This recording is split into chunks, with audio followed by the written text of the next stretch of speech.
హరి ఓం శ్రీమాత్రే నమ. లలితా సహస్రనామ పారాయణలో భాగంగా ఈరోజు అమ్మవారి నామం 955వ నామం, రెండక్షరాల నామం ధర. ఈ నామంతో అమ్మవారికి నమస్కారం చేసుకున్నప్పుడు ఓం ధరాయై నమః అని చెప్పుకోవాలి. సకలాన్ని ధరించేది అనేది దీనికి స్థూలార్థం అయితే, ధర, ధరసుత, ధన్య, ధర్మిణి, ధర్మవర్ధని, ధకారం అనే మంత్రం వీటిల్లో కనిపిస్తోంది. ఈ నామాన్ని చాలా వ్యాఖ్యానాల్లో ధర, ధరసుత కలిపి చెప్తూ ఉంటారు. కానీ ఇక్కడ మనం ధర గురించి చెప్పుకున్నాం.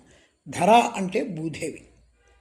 పంచాశత్ పీఠాలలో, సర్వతీర్థాలలో ఉన్నటువంటి పృథివే దేవి రూపం.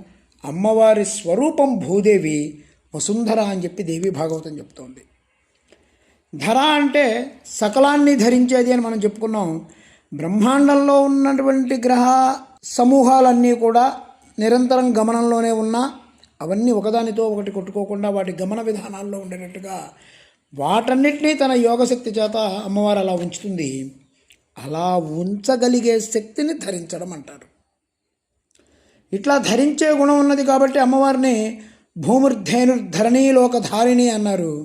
ఒక గ్లాసులో ఘన, ద్రవ, వాయు పదార్థాలను ఉంచితే అట్టడుక్కి హెచ్చు సాంద్రత గల పదార్థం, ఘన పదార్థం వెళ్తుంది.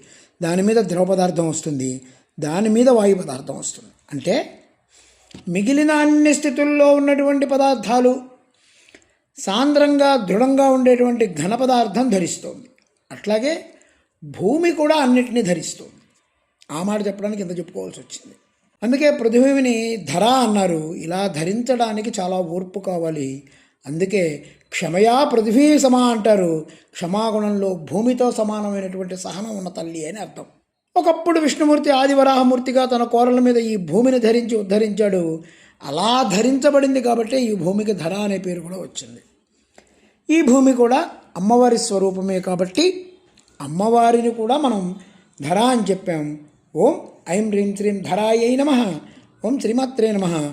ఓం శ్రీ మహారాజ్ఞే నమః. శ్రీమత్సింహాసనేశ్వర్యే నమః.